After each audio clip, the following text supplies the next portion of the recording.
Bonjour à tous, aujourd'hui on va voir comment vous pouvez tirer de meilleures performances de votre carte graphique et donc avoir plus de performance sur vos jeux vidéo tout en rendant votre PC plus silencieux. C'est parti.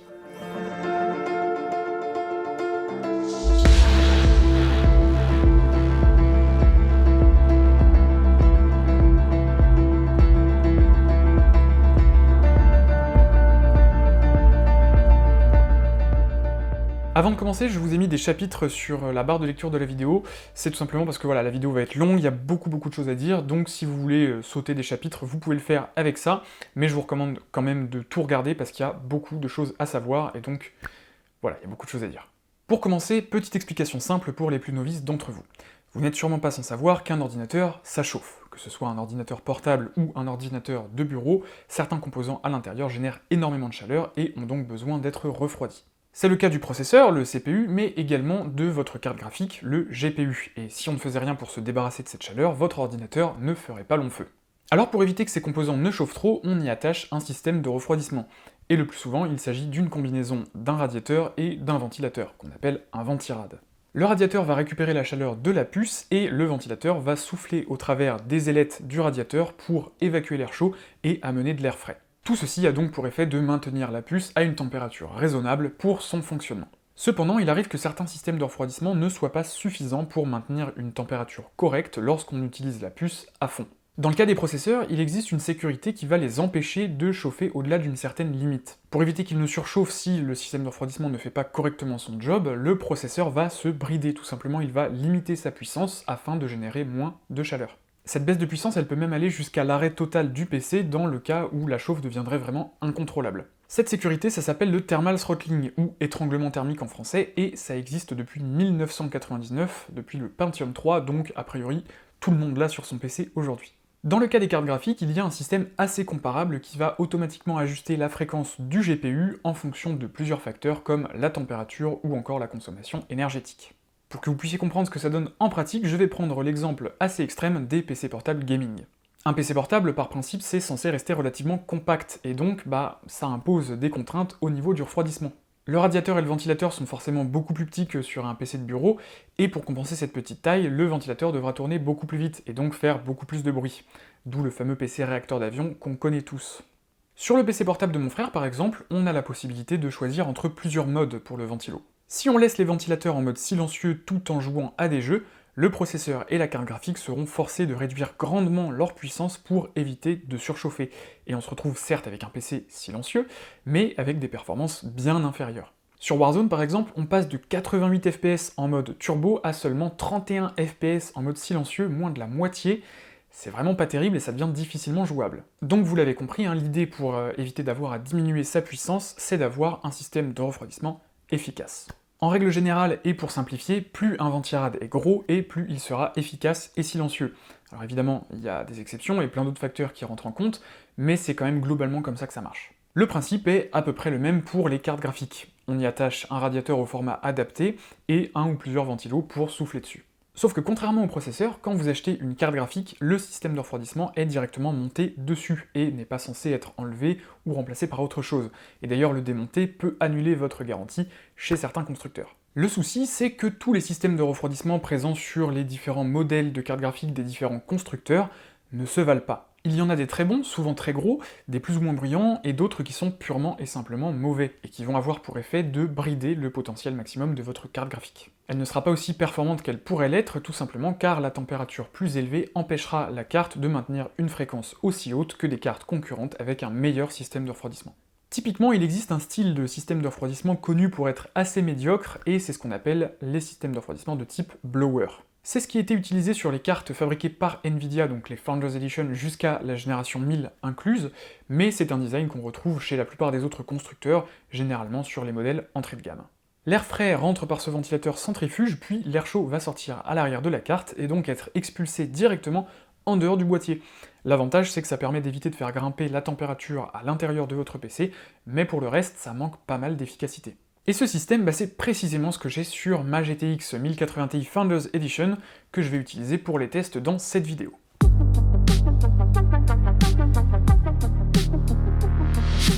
Alors voyons ce que ça donne en pratique. Dès que je lance un jeu, la température grimpe très rapidement à son maximum de 85 degrés Celsius, et en même temps, la fréquence de ma carte diminue, en partant dans le meilleur des cas de 1823 MHz pour finir aux alentours de 1600 MHz. Une diminution assez importante donc. Cette diminution de fréquence, elle va avoir un impact direct sur vos performances en jeu, et donc le nombre d'images par seconde. Mais je vous montre tout ça en détail dans un instant. D'abord, il faut savoir que, dans le cas des cartes graphiques Nvidia, la fréquence va commencer à diminuer bien avant d'atteindre le maximum de 85°C. D'après ce que j'ai pu observer, la fréquence commence déjà à diminuer à partir de 50°C, ce qui est donc extrêmement bas, et elle continue à diminuer par palier tous les 5 à 10 degrés environ. Une fois que la température atteint sa limite, la fréquence va continuer de baisser si besoin pour stabiliser la température et surtout ne jamais dépasser cette température limite. Bref, vous l'aurez compris, si je veux gagner en performance, il va falloir que j'améliore mon refroidissement. Par défaut, sur ma carte graphique, la 1080 Ti Founders Edition, le ventilateur ne tourne jamais au maximum de sa capacité, il reste toujours aux alentours des 50%. Même quand la carte arrive à sa température limite, elle préfère continuer de baisser sa fréquence plutôt que de booster davantage le ventilo pour éviter qu'il ne devienne assourdissant. Toutefois, il existe un petit logiciel bien pratique et gratuit nommé MSI Afterburner qui va permettre d'avoir un peu plus de contrôle sur sa carte graphique. J'ai donc testé combien je pouvais gagner en termes de température et donc de fréquence en utilisant Afterburner qui, par défaut, est un peu plus agressif sur la ventilation que le comportement natif de ma carte graphique. J'ai donc commencé par mesurer les performances, la température et la fréquence du GPU avec et sans Afterburner sur 3 jeux différents, GTA V, Call of Duty Warzone et Trackmania 2020. Et les résultats sont plutôt intéressants. Grâce à Afterburner, la température se stabilise en dessous de son maximum à environ 80°C, et grâce à cette diminution de température, la fréquence passe de 1644 MHz à 1825 MHz en moyenne sur les 3 jeux, et donc on peut logiquement observer un petit gain de performance. Tout ça donc uniquement en faisant tourner le ventilateur de la carte graphique plus vite pour améliorer le refroidissement. Alors tout ça, c'est bien joli, excepté pour un petit détail.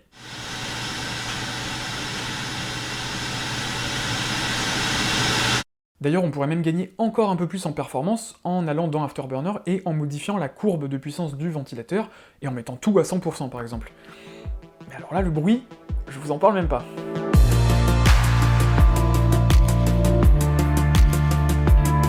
Alors maintenant, la question c'est comment faire pour gagner en performance tout en gardant un PC silencieux, voire même rendre le PC encore plus silencieux qu'à l'origine. Eh bien la solution porte un nom, le water cooling.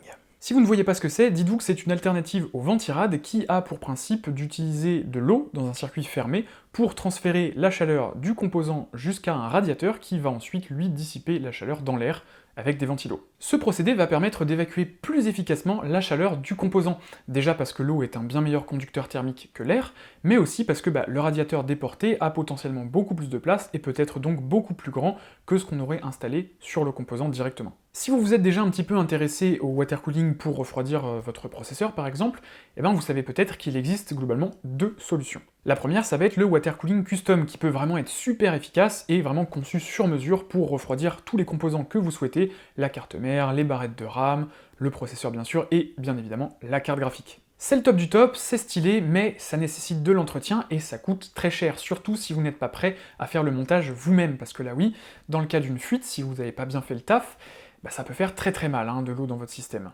Du coup, la seconde solution, c'est les water cooling all-in-one, les AIO. C'est la solution la plus simple car tout est déjà assemblé, vous n'avez qu'à fixer la pompe sur le processeur, le radiateur sur le boîtier, et brancher le ou les câbles qui vont avec. C'est super efficace, c'est infiniment plus simple à mettre en place qu'un water cooling custom, et c'est aussi beaucoup moins cher. Le souci dans notre cas, c'est que ces machins-là, c'est fait pour s'installer sur votre processeur, et pas sur votre carte graphique. À moins que...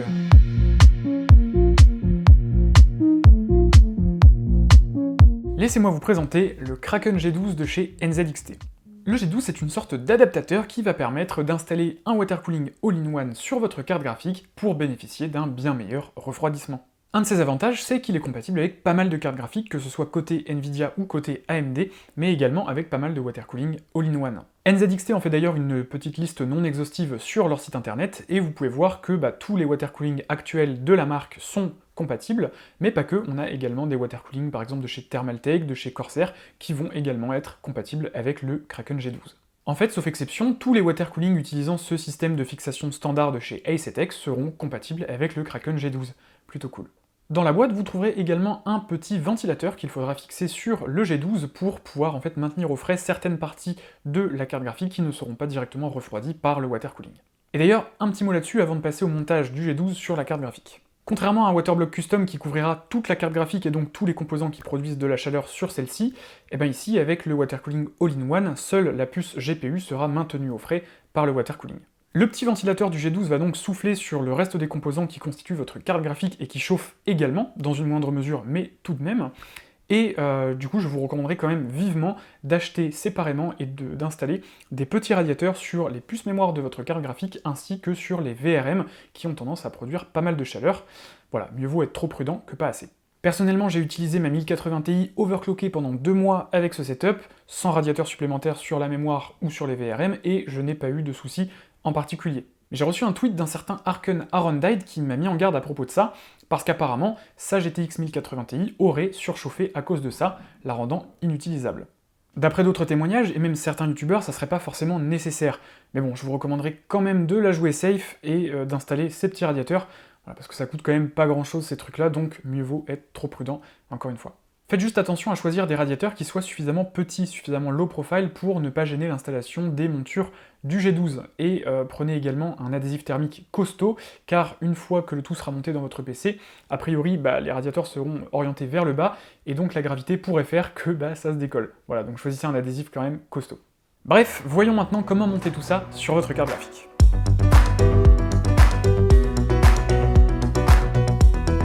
Pour ce qui est du montage, la première chose à faire va être de retirer le système de refroidissement natif de votre carte graphique. Ici, je vous montre l'opération sur ma GTX 1080 Ti Founders Edition, mais globalement, c'est assez simple à faire. Il ne s'agit que de vis à enlever et de 2-3 câbles à débrancher. Alors je vous invite quand même à chercher sur YouTube un tuto pour démonter votre modèle de carte graphique à vous, ça vous évitera de faire des bêtises lors du démontage, et ça vous aidera également à prévoir les outils dont vous aurez besoin pour le faire. Et attention encore une fois, chez certains constructeurs, le fait de démonter votre carte graphique peut annuler votre garantie, si toutefois elle est encore active, mais c'est pas le cas de tous les constructeurs. Et je vous recommande aussi de garder vos vis organisées pour savoir laquelle va à quel endroit, car il est possible qu'elles ne soient pas toutes de la même longueur ou de la même taille, et donc voilà, c'est mieux de les garder organisées. Une fois toutes les vis retirées, on va pouvoir séparer le couleur du PCB. Et il faut faire attention à cette étape car il y a encore probablement un ou plusieurs câbles reliant les deux parties, voire des petites nappes assez fragiles. Donc allez-y doucement en écartant le couleur et le PCB, regardez entre les deux pour voir où se trouvent ces câbles pour les débrancher sans les arracher. Une fois le PCB mis à nu, il faut maintenant retirer les restes de pâte thermique du GPU, et pour ça personnellement j'utilise un vieux chiffon et des cotons-tiges, mais le PQ fait aussi très bien l'affaire. Évidemment, évitez à tout prix d'utiliser de l'eau. Personnellement, moi j'utilise de l'alcool à 99,9%, de l'isopropanol, mais pour cette vidéo je n'en avais pas, donc j'ai tout simplement fait au mieux à sec. Profitez-en également pour nettoyer le reste des composants, donc les VRM et les puces mémoire, sur lesquels vous allez fixer les petits radiateurs dont je vous ai parlé tout à l'heure, parce que voilà, plus ce sera clean et plus l'adhésif tiendra bien en place. Ah, et vérifiez aussi qu'il ne reste pas de petits coussinets thermiques sur votre PCB, et s'il en reste, vous les enlevez et vous les mettez à l'emplacement correspondant sur le couleur, et ce sera très bien. Tout ceci étant terminé, on peut passer à l'assemblage du G12, et là c'est très facile, à condition de faire les choses dans le bon ordre, pas comme moi donc. Commencez par installer le ventilateur, comme ceci, avec les 4 vis fournies, ce sont celles avec le filetage le plus espacé, et faites attention à l'orientation du ventilo pour qu'il souffle dans le bon sens. Il faut que l'étiquette NZXT soit du côté où vous installez les vis. Il y a aussi 2 petits amortisseurs en mousse que vous pouvez ajouter ou non. Perso, moi je l'ai pas fait parce que ça gênait l'installation du G12 sur mon modèle de carte graphique. Ceci étant fait, on peut assembler le G12 et le Water Cooling All-in-One. Ici j'utilise le Kraken X53 de chez NZXT. Alors par contre, je vous recommande vraiment de ne pas faire comme moi ici, et de finir l'assemblage du G12 avec le Water Cooling et la carte graphique avant de fixer le radiateur dans le boîtier. Ça vous évitera de galérer comme moi à visser le Water Cooling sur la carte graphique. Faites attention aussi à ce que les tuyaux qui sortent de la pompe sortent de ce côté-là, pour simplifier le cable management et le tubing management du coup. On peut ensuite installer les supports adaptés à notre modèle de carte graphique. Il y a 2 types de supports disponibles, celui avec un A gravé pour AMD, et celui avec un N pour Nvidia. Toutefois, ce n'est pas une vérité absolue, puisque je sais par exemple que sur la RTX 2080 Founders Edition, il faut utiliser les petites braquettes AMD au lieu de celles prévues normalement pour Nvidia, parce que celles prévues pour Nvidia ne s'alignent pas bien avec les trous autour du GPU. J'ai ensuite réassemblé le stock cooler de ma 1080 Ti avec sa backplate et toutes les vis, tout simplement pour le ranger en un bloc et ne rien perdre. Le Kraken X53 que j'utilise dans cette vidéo vient avec une pâte thermique préappliquée, que vous pouvez parfaitement utiliser a priori, mais personnellement j'ai quand même préféré la retirer et utiliser la pâte thermique que j'utilise habituellement, la Noctua NTH1. Si comme moi vous souhaitez changer la pâte thermique, faites juste bien gaffe à ce qu'elle recouvre l'entièreté de la puce GPU jusque dans les coins. Pas grave si ça déborde légèrement sur les côtés. Personnellement, j'ai préféré étaler moi-même sur toute la puce plutôt que de faire un petit point au milieu et de laisser le serrage s'occuper du reste, juste pour m'assurer qu'elle soit parfaitement couverte. On peut maintenant monter ce nouveau système de refroidissement sur la carte graphique en utilisant les 4 vis fournis dans la boîte du Kraken G12. Faites attention à ne pas trop forcer non plus, hein. Allez-y progressivement, vous commencez par une vis un petit peu, puis celle opposée en diagonale, et vous faites une sorte de X comme ça, en serrant petit à petit. Il faut que ce soit bien serré, mais pas la peine de forcer comme un gros bourrin non plus. Vous pouvez maintenant installer votre carte graphique dans votre PC, et également fixer le radiateur quelque part dans votre boîtier, généralement soit devant, soit au-dessus. Dans mon boîtier, le Silent Base 800, je n'avais qu'un seul emplacement possible pour fixer un radiateur de 240 mm, c'était ici sur la partie supérieure. Et on sent bien que le boîtier n'avait pas été spécialement optimisé pour l'installation d'un water cooling, quand on voit qu'il faut démonter tout le haut pour fixer le radiateur, mais aussi que l'air chaud n'a que très peu de place pour s'échapper, et on verra par la suite que ça a un impact important sur les températures. A vous de voir en fonction de votre boîtier les possibilités que vous avez pour le placement du radiateur, mais bon, grosso modo c'est pas hyper important. Personnellement, dans la mesure du possible, je vous recommanderais plutôt de le mettre en haut en sortie d'air, mais vous pouvez également l'installer à l'avant si vous en avez la possibilité, vous aurez de l'air encore plus frais pour votre GPU, par contre votre CPU va chauffer un peu plus. Aussi, d'après les tests que j'ai pu faire, le mettre au-dessus faisait un petit peu moins de bruit au niveau de la circulation de l'eau que de le mettre devant, mais voilà, c'est à vous de voir. Le seul point auquel il faut faire attention, c'est qu'il faut à tout prix éviter que la pompe soit le point le plus haut de votre water cooling, parce que sinon l'air va s'y accumuler et ça risquerait d'endommager votre pompe qui normalement est conçue pour fonctionner dans de l'eau, et vous aurez aussi des températures un peu moins bonnes. Enfin, pour ce qui est des branchements, il y a plusieurs façons de faire. Déjà, il est important de faire la distinction entre deux types de connecteurs, les connecteurs 3 pins et les connecteurs 4 pins. Pour rester simple, pour les connecteurs 3 pins, on parle de connecteurs DC, et pour les connecteurs 4 pins, on parle de connecteurs PWM. La principale différence, c'est qu'un connecteur 3 pins DC va nous permettre de faire varier la puissance entre 60% et 100%, tandis qu'un connecteur 4 pins PWM va nous permettre d'aller de 20% jusqu'à 100%. Si vous branchez un ventilo ou une pompe avec un connecteur 3 pins DC sur un connecteur configuré en PWM, dans ces cas-là, le ventilateur ou la pompe ignorera le signal PWM et tournera à 100% de façon constante. Cependant, les connecteurs 4 pins présents sur la plupart des cartes mères sont également configurables en mode DC, et donc à ce moment-là, si vous branchez un ventilo ou une pompe avec un connecteur 3 pins dessus, vous pourrez quand même faire varier la puissance entre 60 et 100%. Et enfin, dernier cas de figure possible, si vous branchez un ventilateur PWM sur un connecteur 3 pins, donc obligatoirement configuré en DC, et bien à ce moment-là, le ventilateur aura entre guillemets l'intelligence de se comporter comme un ventilateur DC et sera donc modulable entre 60% et 100% de sa puissance. Dans mon cas, j'ai choisi de brancher les deux ventilos PWM du radiateur via un splitter 4 pins à un des ports PWM de ma carte mère, la pompe à un autre port de ma carte mère, et enfin le ventilateur du G12 encore à un troisième port de la carte mère. Tout ça dans le but de pouvoir contrôler indépendamment ces trois éléments dans le BIOS de la carte mère. Cette solution est parfaite si vous souhaitez que tous les ventilos tournent à une vitesse constante, comme c'était mon cas, dans un souci de silence maximal. Mais si vous préférez que la vitesse s'ajuste automatiquement en fonction de la température du GPU, dans ce cas il existe une autre solution. Il vous faudra acheter ce petit adaptateur 4 pins vers mini 4 pins, le brancher sur le port correspondant de votre carte graphique, là où est branché en fait le ventilo du système de refroidissement natif, normalement, et y brancher par exemple les ventilos du radiateur et la pompe via un splitter PWM x3. En gros, c'est une multiprise à ventilo. La pompe ayant un connecteur 3 pins, si vous la branchez au splitter PWM en compagnie des deux ventilos du radiateur, eh bien elle tournera toujours à 100% de sa puissance. C'est très bien, c'est exactement ce qu'on veut. Vous pourrez toujours ajuster la courbe de vitesse des ventilos du radiateur depuis MSI Afterburner cette fois et non depuis le BIOS, puisque cette fois-ci ils sont branchés directement à la carte graphique et non pas à la carte mère. Il vous reste donc à brancher le petit ventilo du G12, et celui-ci je vous conseille plutôt de le brancher sur la carte mère et non pas sur la carte graphique avec le reste. Pourquoi? Parce que c'est un ventilateur 3 pins DC, et donc si vous le branchez avec le reste, il tournera à 100% de sa puissance, et dans le cas d'un ventilo, ça peut être un petit peu bruyant, c'est pas forcément idéal quand on cherche le silence. Donc moi personnellement, je l'ai branché à un port 4 pins de ma carte mère, configuré dans le BIOS en DC, et je l'ai fixé à une puissance constante de 85%. Pour rappel, comme je n'avais pas de petit radiateur sur mes puces mémoire et sur mes VRM, j'ai préféré rester quand même assez haut en puissance pour ce petit radiateur-là, mais si j'en avais eu, j'aurais pu descendre plus sereinement, jusqu'à potentiellement 60% de puissance, donc le minimum en DC. Alors attention, certains pourraient être tentés par le fait de remplacer le petit ventilateur du G12 par un ventilateur compatible 4 pins PWM pour le brancher directement sur la carte graphique avec tout le reste.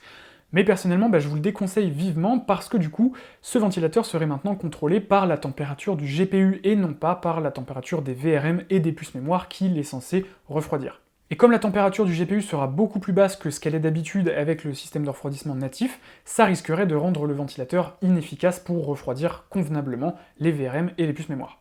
Voilà pourquoi selon moi le mieux à faire reste de le brancher directement sur la carte mère pour le contrôler indépendamment du reste et le fixer à une vitesse constante, puisque de toute façon si vous souhaitez le régler sur une courbe de température, la température sera celle du CPU, et ça n'a pas trop de sens. Mes réglages dans le BIOS pour les différents ventilos sont donc les suivants: 100% constant pour la pompe, 85% constant pour le ventilateur du G12, ce qui correspond environ à 1500 RPM, et 35% constant pour les deux ventilateurs du radiateur, soit environ 950 RPM.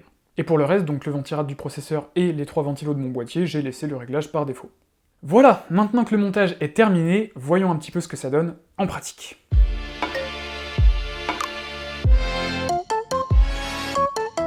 Chacha! Qu'est-ce qu'il y a? Miaou. Il y a un petit chat qui a spawn dans ma chambre. Dis bonjour à la caméra. L'algorithme, ils aiment bien les chats. Ça va faire des vues. Hein? Qu'est-ce que tu regardes? Mon bébé. Hop là. La première chose que l'on remarque, c'est à quel point le PC est maintenant silencieux en jeu. Voici une petite comparaison entre ce que c'était nativement, ce que c'était en utilisant Afterburner et ce que c'est maintenant avec le water cooling installé.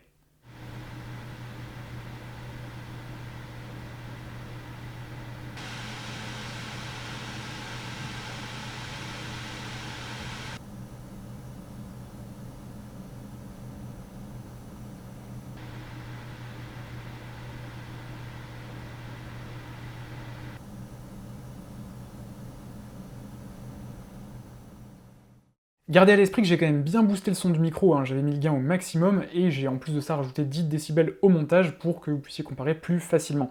J'ai enregistré tout ça sous mon bureau juste ici, donc c'est pas idéal, il y a un petit peu de reverb, mais bon, ça vous permet quand même de vous faire une petite idée. Au niveau des températures, la différence va beaucoup dépendre de votre boîtier. Mon Silent Base 800 par exemple, il n'est pas spécialement réputé pour ses bonnes températures.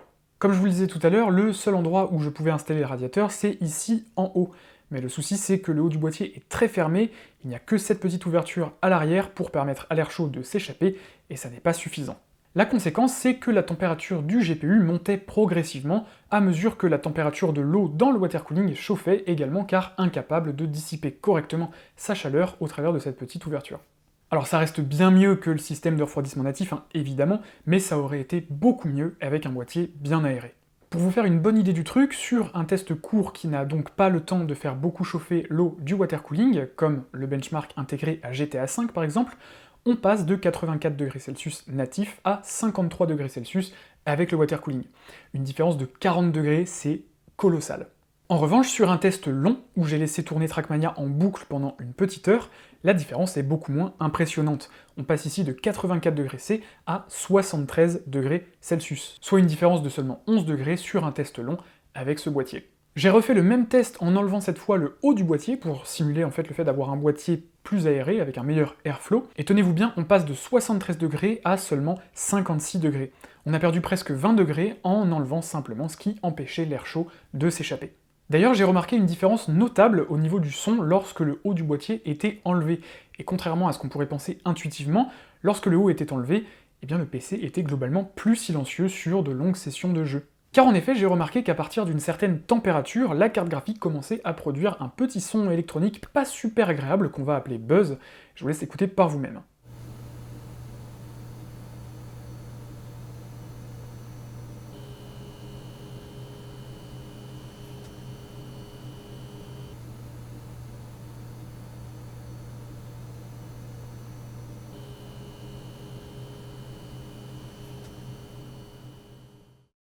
Ma théorie, c'est que ce son provenait des VRM, les étages d'alimentation de la carte graphique, qui, à cette température de GPU, devaient forcer un peu plus pour envoyer le voltage nécessaire au GPU pour fonctionner. Et je pense qu'ajouter des petits radiateurs sur les VRM aurait pu résoudre ce problème. Bon, tout ceci étant dit, ne vous inquiétez pas, vous n'aurez sûrement pas besoin de démonter des parties de votre boîtier pour obtenir des bonnes températures, car en effet j'ai pu tester exactement la même config sur un boîtier plus récent, le Silent Base 802, qui donc est mieux aéré, et là, sur un test long, j'ai obtenu une température de 60 degrés Celsius, ce qui est excellent. Bref, même avec le Silent Beige 800, la marge en termes de température était quand même suffisante pour envisager un petit overclock du GPU, et c'est donc ce que j'ai fait. D'ailleurs, les températures avec le water cooling que je vous ai cité juste avant, c'était avec l'overclock appliqué. Sans l'overclock, les températures auraient été encore plus basses. Donc let's go, power limit à 120% sur Afterburner, plus 50 MHz sur le core clock et plus 400 MHz sur memory clock pour ma GTX 1080 Ti. D'ailleurs, j'aurais sûrement pu pousser encore plus haut, mais voilà, je voulais être sûr d'avoir quelque chose de stable. En faisant ça, je force le GPU à fonctionner à de plus hautes fréquences, mais il conserve quand même son système de diminution de fréquence en fonction de la température, d'où l'importance d'avoir un bon boîtier pour conserver les températures les plus basses. Voyons maintenant comment tout cela se traduit sur les fréquences et les performances en jeu. Niveau fréquence, sans surprise, on observe une augmentation sur tous les jeux, y compris Trackmania qui est le plus représentatif des longues périodes de jeu dans mes tests. Notez que le gain n'est pas aussi significatif entre Afterburner et le water cooling qu'entre la configuration native de la carte et Afterburner. Toutefois, je me permets de vous rappeler ceci. Bref, j'arrête de tourner autour du pot, voyons maintenant ce que ça donne en termes de FPS en jeu. Sur Warzone, on observe un gain de quasiment 15 FPS, ce qui nous fait passer au-dessus de la barre des 100 FPS en moyenne. C'est propre. Sur Trackmania, le gain est proportionnel à ce que l'on observe sur Warzone, avec environ 15% de performance en plus. Et enfin sur GTA V, le gain est plus limité, à seulement 7%, pas étonnant car ce jeu semble dépendre plus du processeur que les deux autres. Pour tout vous dire, avant de faire les tests, je m'attendais grosso modo à avoir les mêmes résultats entre Afterburner et le water cooling, avec évidemment le côté bruit en moins pour le water cooling. Mais en réalité, le gain de température est tel qu'il permet de booster la fréquence de la carte encore plus loin, avec pourquoi pas un petit overclock comme je l'ai fait. On a donc au final une machine plus performante en jeu, mais également beaucoup plus silencieuse, et ça c'est beau.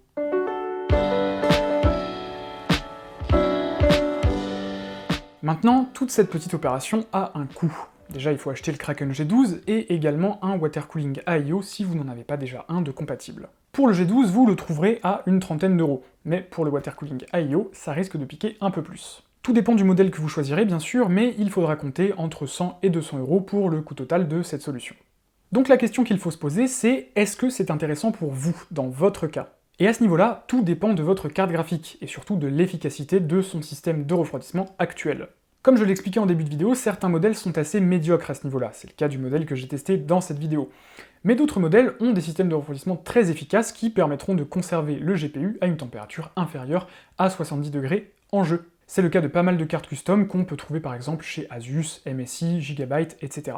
Si vous avez ce genre de carte graphique-là, le gain en termes de température ne sera pas aussi important que dans mon cas, et par conséquent, il en ira de même pour le gain en termes de performance. Il ne sera pas aussi important que pour moi. Et donc dans ce cas-là, je ne vous recommanderais pas forcément d'investir dans cette solution en ayant pour but de gagner en performance, et je vous recommanderais plutôt de vous intéresser à l'overclocking et à l'undervolting, qui est une solution gratuite. Si toutefois vous êtes quand même intéressé par l'aspect silence de cette config, et dans ce cas-là vous serez servi, et ça vous coûtera beaucoup moins cher qu'un water cooling custom. Et si enfin vous avez une carte graphique avec un système de refroidissement plutôt entrée de gamme, donc de type blower par exemple, et que vous constatez des températures proches du maximum sur de longues sessions de jeu, donc 85 degrés pour rappel chez Nvidia, et bien dans ce cas-là, ça peut être intéressant d'investir dans un Kraken G12 et dans un water cooling AIO si besoin. Évidemment, vous l'avez vu, les performances ne vont pas doubler, mais ça vous permettra quand même de tirer le plein potentiel de votre carte graphique tout en la rendant silencieuse. Quoi qu'il en soit, faites aussi attention à choisir un water cooling AIO avec un radiateur de taille optimale pour votre carte graphique et surtout compatible avec votre boîtier PC. Ici j'avais le Kraken X53 que NZXT m'a envoyé, donc qui est équipé d'un radiateur de 240 mm, mais personnellement j'aurais plutôt choisi le Kraken X63 avec son radiateur de 280 mm. Ça m'aurait permis de faire tourner les ventilos un petit peu moins vite et donc de gagner encore plus en termes de silence. Au-delà de cette taille-là, je pense que c'est quand même un petit peu inutile pour une carte graphique, à moins que vous ne vouliez vraiment mettre tous les ventilateurs au minimum de leur puissance pour un silence quasi absolu. Pourquoi pas. D'ailleurs, à vrai dire, même un radiateur de 120 mm comme celui du Kraken M22 offrira de bien meilleurs résultats que le système de refroidissement natif de votre carte graphique, surtout si vous avez un boîtier bien aéré. Mais dans mon cas, ça aurait été un peu limite.